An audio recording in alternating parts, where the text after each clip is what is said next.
Les masques, derrière le masque, il y a un regard, derrière le masque, il y a quelqu'un. C'est bien de le rappeler, hein. C'est vrai que parfois on oublie un petit peu l'humanité derrière le masque. Et en tout cas, il y a bien un regard, celui de Merlin Longuet. On en parle tout de suite dans notre libre information.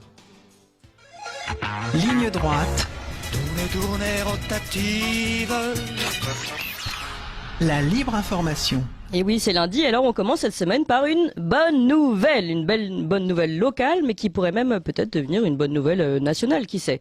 Merlin Longuet, c'est l'organisateur des Cafés des Libertés à Forcalquier. Forcalquier, c'est une d'ailleurs, je vous conseille, je suis allé voir, une magnifique ville des Alpes de Haute-Provence, accrochée à la colline de la Citadelle, avec un centre historique du XIIe siècle, des ruelles pavées, des maisons colorées, des monuments classés, une vue imprenable sur les premiers sommets des Alpes, bref. Une ville où il fait bon vivre et Martin Longuet, face aux restrictions sanitaires, a décidé dans cette belle ville de créer en février dernier. Puis ensuite en mars, un rassemblement en extérieur où l'on partage un verre, vous savez, ce truc qu'on faisait avant, et des nouvelles entre voisins, voilà, on échange. Il a été poursuivi pour cela à plusieurs reprises. La dernière fois pour non-port du masque réitéré et participation à des rassemblements de plus de 6 personnes en février en extérieur et en mars 2021. Il encourait quand même, il faut le dire, 3 mois de prison avec sursis probatoire assorti d'un travail d'intérêt général de 140 heures et le paiement de plusieurs contraventions de 5e classe. Mais jeudi dernier, Merlin Longuet, oui, a été relaxé par le tribunal correctionnel de Digne-les-Bains. Voilà, une bonne nouvelle. Alors, comment interpréter cette relaxe? Est-ce le début d'une jurisprudence peut-être un petit peu plus orientée vers les libertés des citoyens? On en parle tout de suite avec les deux concernés. D'abord, Merlin Longuet, bonjour. Et bonjour. Vous êtes l'organisateur, en tout cas l'un des organisateurs de ces Cafés des Libertés à Forcalquier. Et puis je suis également avec Maître Olivier Lancelme, qui est l'avocat de Merlin Longuet. Bonjour Maître. Bonjour également.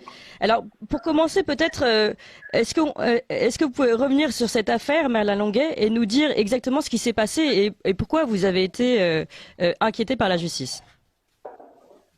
En fait, suite à ces rassemblements où on a organisé des terrasses sauvages un petit Donc peu. vous étiez systématiquement en extérieur? Ouais, systématiquement, ouais. Et suite à ces rassemblements, en fait, ils ont essayé de.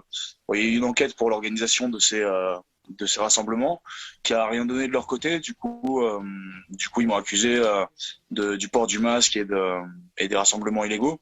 Pendant ces rassemblements, on a pu se prendre des PV par 6 pour la même journée. Du coup, on a vraiment subi un harcèlement contraventionnel. C'était, je le rappelle, tous les lundis depuis le 1er février 2021. Et donc en fait, ce qui m'a amené à voir là, en fait, c'était la troisième fois que je passais devant le tribunal, parce qu'en fait, il y a une QPC qui a une question prioritaire de constitutionnalité qui avait été soulevée pendant mon procès du 27 avril et qui n'avait rien donné, qui s'était arrêté en cours de cassation. Donc là, c'était la troisième fois qu'on pouvait débattre de ça devant les tribunaux, et du coup on a pu vraiment parler du fond, et il y a eu une relaxe. Alors j'ai appris du coup, désolé de vous apprendre la mauvaise nouvelle là de bon matin, Oui. mais j'ai appris que samedi samedi matin, il y avait eu que le parquet avait fait appel. Donc on s'y attendait, hein. Moi, pour ma part, en tout cas depuis le début, on a affaire à des mauvais joueurs, des mauvais joueurs. Donc on s'y attendait. Donc on aura Alors, sûrement une date. vous dites sur le fond, on a pu enfin discuter sur le fond. De quoi vous avez discuté avec ces juges du fond? Alors, qu'est-ce que vous avez l'impression d'avoir été entendu? Qu'est-ce que vous leur avez expliqué et qu'est-ce qui a été entendu? Alors, c'est qu'est-ce qu'on leur a expliqué, parce que c'était vraiment un travail d'équipe là avec les avocats qui m'ont défendu. Et en fait, on a pu parler déjà des textes de loi par lesquels j'ai été accusé. Du coup, ça c'est vraiment la forme. Et quand je dis le fond, c'est du problème de société qu'il y a derrière tout ça. Et en fait, le pourquoi on a lancé ces événements, c'était vraiment pour répondre à la détresse sociale dans laquelle les gens ont été poussés. Et la précarité, parce que je rappelle qu'au Café des Libertés, on a organisé un système de distribution de nourriture gratuite, d'habits gratuits pour les gens, et de jouets pour les enfants. Et on organise beaucoup d'événements maintenant sur Forcalquier, étant donné que le mouvement a un petit peu évolué. Et là, on a pris 2 bâtiments, hein, une abbaye de 2500 mètres carrés qu'on a réquisitionné sur un terrain de 3,5 hectares, et la SDAC, du coup, qui est la zone de défense active de la culture. Mais en fait, on y produit énormément d'artistes pour essayer de passer un message de contre-propagande un petit peu par rapport pour sortir les gens de la psychose de masse actuelle, quoi. En leur offrant des moments de joie pour les sortir de la peur qui les pousse à faire des choix sans raisonnement. Alors, on va revenir sur cette affaire judiciaire, puisque c'est aussi une affaire judiciaire, mais pour continuer, puisque vous parlez des moments de joie, de ce que vous avez pu créer, est-ce que vous pouvez nous raconter un petit peu les retours que vous avez eus des gens qui vous rejoignaient, peut-être par hasard aussi, et qui vous ont retrouvés, qui ont fini par échanger et par se retrouver régulièrement tous les lundis, comme vous le dites, à ces cafés de la liberté? Oui, bah alors, je crois que le plus marquant, ça a été le premier des cafés des libertés. Là, on en est aujourd'hui, là, tout à l'heure, on fera à peu près le 50e café des libertés, où il y a de plus en plus de monde qui se rejoint. Vraiment, c'est un haut lieu de partage et d'échange et de production d'artistes. Et donc, on est c'était quoi la question déjà? Non, mais quels sont les retours? Comment ça s'est passé? Est-ce que vous avez eu des témoignages touchants de personnes qui ne sortaient plus de chez elles? Bah le premier café des libertés, on a eu des gens qui en bénéficiant de cet espace où à l'époque les artistes étaient considérés comme non essentiels, donc on leur offrait un public, on offrait un public aux artistes et aux artistes un public.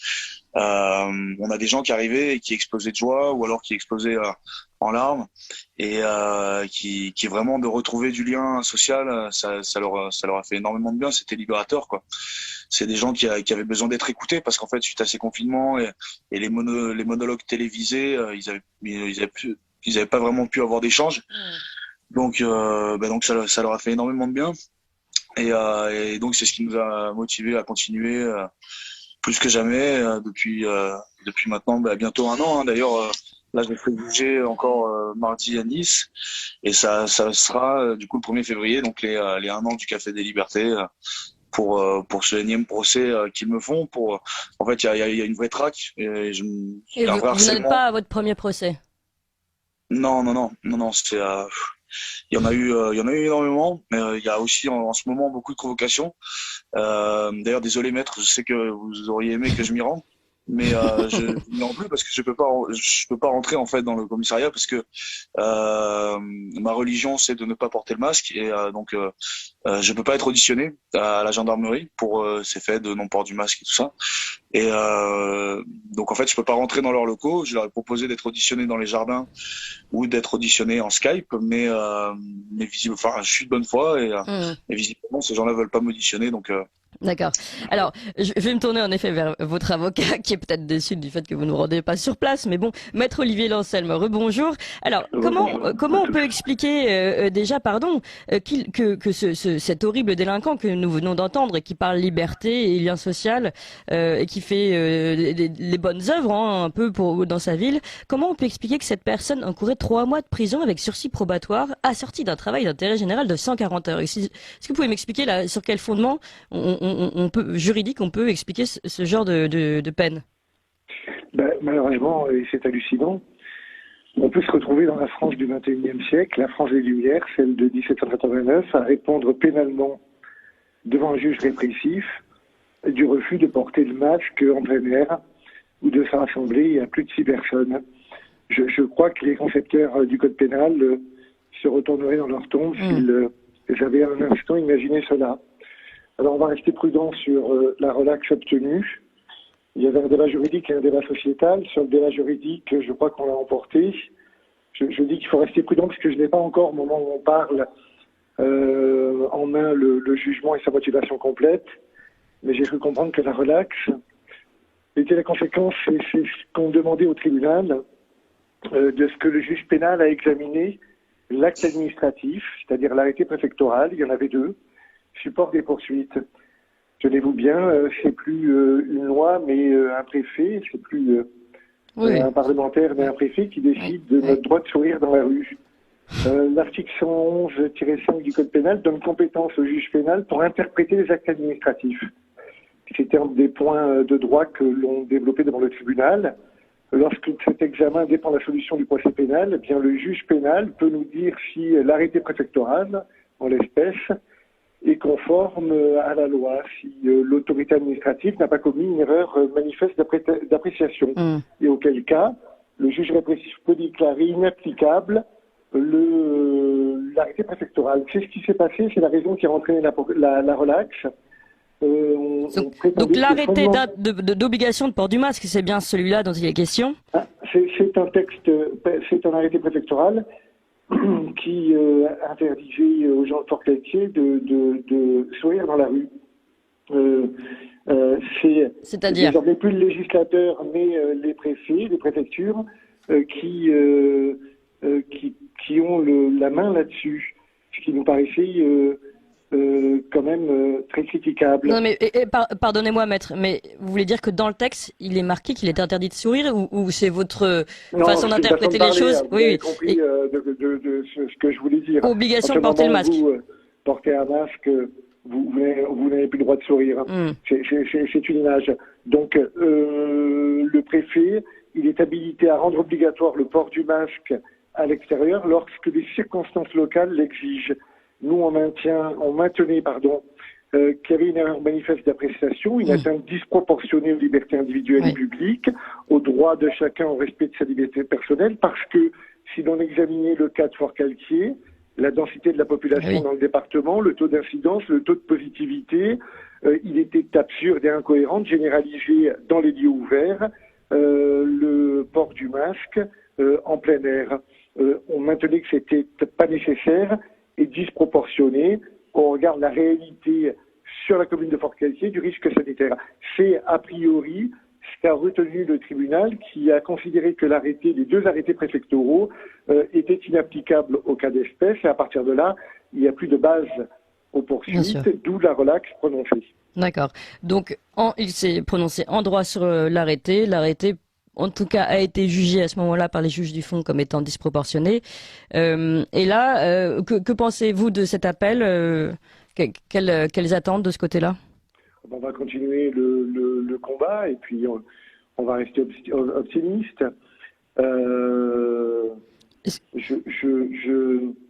On fera tout, bien évidemment, pour que la Cour d'appel confirme la relaxe.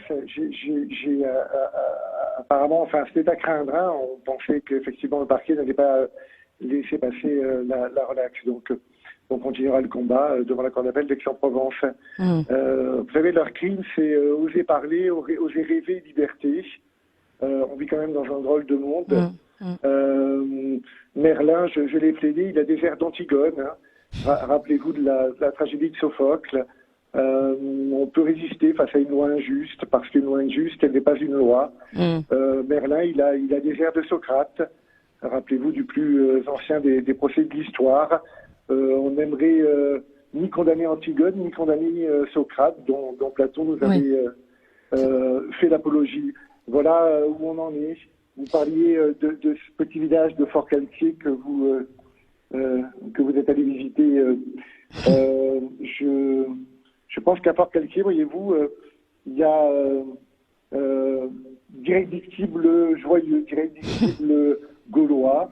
C'est d'ailleurs fort de signification puisque Fort-Calquier a été le bastion politique d'un ministre de l'Intérieur. Un peu à l'image du village d'Astérix, il y a d'irrésistibles joyeux dont l'histoire retiendra qu'un jour ils s'étaient tous retrouvés à comparaître devant un juge répressif. Je dis tous parce que des Merlins se conjuguent au pluriel. Il y avait au pied du tribunal 200 personnes qui étaient là pour le soutenir parce qu'eux aussi ils veulent respirer sans masque et partager un peu de joie de vivre.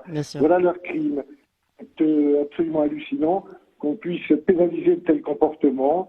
Ils se retrouvaient en fait au pluriel à comparaître devant le tribunal répressif parce que ils aiment la joie de vivre, parce qu'ils rêvent tous de liberté autour, je crois, d'un bon café. Voilà leur crime. Et il est absolument quand même hallucinant que des gens comme ça puissent retrouver avec la peau et la vie d'un bandit à comparer devant un juge répressif comme s'ils avaient commis quelque chose d'irréparable. Maître Lancelme, vous avez évoqué certaines notions assez importantes, je pense. Vous avez dit que quand la loi est injuste, on se doit de braver la loi. Ça, c'est la différence entre le légal et le légitime. Et il y a aussi le fait que finalement, et vous l'avez évoqué aussi, finalement, ceci n'est pas une loi. Comme vous le soulignez, c'est un arrêté préfectoral qui a été pris par la préfecture et donc qui est aujourd'hui défendu par les juges de l'administration. Enfin, c'est quand même assez cocasse tout ça. Ça veut dire que la séparation des pouvoirs n'a plus lieu aujourd'hui sur ces questions-là. Mais il y a quand même un grand déficit démocratique. Hein.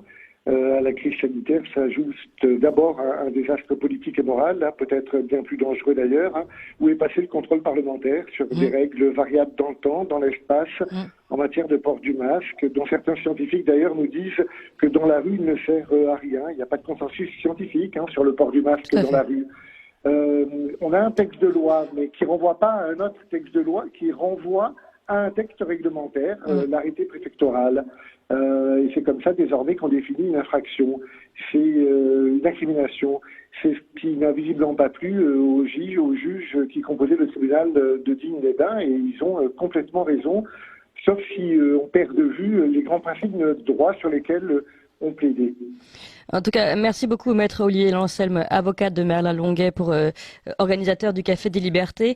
J'ai une dernière question pour vous, Merlin Longuet. Est-ce que vous allez continuer, malgré tout, vous, de vous organiser, de faire ces réunions, ce dialogue, cet échange entre les gens à l'extérieur, évidemment, de continuer d'organiser ces choses folles qui s'appellent le lien social?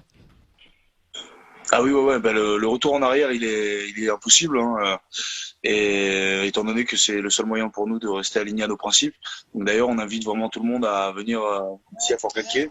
On a de quoi loger du monde, on a de quoi nourrir du monde, et on sait à quel point, en fait, vous allez devenir un bastion de résistance, en fait, de résistance joyeuse. Ah, on l'est déjà. On a déjà un très bon système de fonctionnement, et ici justement on est tellement nombreux qu'on peut se faire entendre, quoi. C'est pour ça que je me permets de lancer l'appel. Et donc vous faites un appel. Vous avez besoin aussi, vous faites un appel. Peut-être vous avez besoin qu'il y ait plus de recrues ou qu'on vienne vous soutenir. On a besoin de soutien parce que on a les autorités locales qui ont lâché l'affaire, mais à la fois on cherche à vraiment faire converger du monde ici pour pouvoir se saisir des outils pour créer le monde de demain, quoi, parce que c'est comme ça qu'on va s'en sortir. Donc ici on s'en est donné les moyens, et on continue tous les jours d'opérer pour la cause qu'on juge noble, hein. Et quoi qu'il en soit, bien sûr que non, on remettra pas le masque, étant donné que pour nous c'est valider ce système qui maltraite les enfants dans les écoles. Donc on ira jusqu'au bout. On en a beaucoup parlé aussi ici. Merlin Longuet, encore une chose, vous êtes un ancien capitaine de marine, c'est ça? Non, ancien capitaine de navire. De navire. Comment s'adressent à vous les policiers, par exemple, vous qui connaissez bien la hiérarchie, les ordres, comment ça se passe votre échange avec les policiers en ce moment? Alors je connais pas très bien la hiérarchie ni les ordres, mais la liberté je la connais bien. Naviguer en mer, pour moi c'est la plus belle des libertés. Mais en fait, on a essayé d'être pédagogique, c'est-à-dire de les ranger de notre côté, étant donné qu'on a besoin d'eux. Tous ceux qui se rangeaient de notre côté ont été mutés, ont été mutés à d'autres endroits en France, et on nous a laissé ici à Forcalquier seulement les pires. Et donc ceux qui restent ici maintenant, je leur parle en leur donnant des ordres parce que c'est tout ce qu'ils comprennent. Et donc ça marche. C'est assez aberrant, mais ça marche. C'est le formatage. Hein. Oui. C'est le formatage auquel ils ont été soumis. C'est le formatage auquel on essaye de soumettre énormément de la population, quoi. En donnant des injonctions, en donnant des ordres qui sont illégitimes, qui sont irrationnels. Et donc ça marche pour une grosse partie, ça marche pas pour tout le monde. Et c'est pour ça qu'on essaye de se réunir entre personnes qui cherchent à défendre le temple sacré qu'est notre corps. Donc on essaye d'être de plus en plus nombreux pour se faire entendre, et ça marche ici. Ça marche fort. On avait fait une action forte d'ailleurs pour symboliser la psychose de masse entretenue par les médias en allant casser des téléviseurs devant la permanence de Castaner, enfin du moins les déposer. Et du coup, d'ailleurs les images ont fait le tour du monde, hein. on essaie vraiment d'avoir des actions fortes et symboliques pour chercher à libérer les gens et leur donner des outils pour qu'ils puissent se libérer eux-mêmes, en fait. Hmm. Mais quand vous dites, une dernière question, quand vous dites que les policiers avec lesquels vous aviez une bonne entente, c'est-à-dire des gens qui vous comprenaient finalement, ceux-ci ont été éloignés, ceux-ci ont été mutés? C'est ça. Voilà, tous ceux qui nous disent être de notre côté, on en a même qui un lundi étaient passés boire un café au café des Libertés. Et tous ceux-ci sont mutés. On les voit plus jamais. Et tous ceux qui nous restent, c'est le sadique, le bourreau. Enfin, ils ont leur petit nom ici. Et, et du coup, oui, ils nous laissent les pires. Donc c'est une stratégie. Enfin, il y a énormément de stratégies qui est développée derrière pour étouffer le mouvement. Hein. Donc le fait de me harceler, c'est pour taper sur le clou qui dépasse, bien évidemment. Mais ça marchera pas. Ça marche pas depuis le début. Donc parce qu'on sait pourquoi on le fait. Et face à nous, on a des gens qui n'ont pas de conviction, mais qui appliquent simplement les ordres, quoi. D'accord. Donc même si leurs actions n'ont pas de bien fondé. Donc nous, on reste alignés. On n'est pas droit dans nos bottes, on est souple dans nos baskets.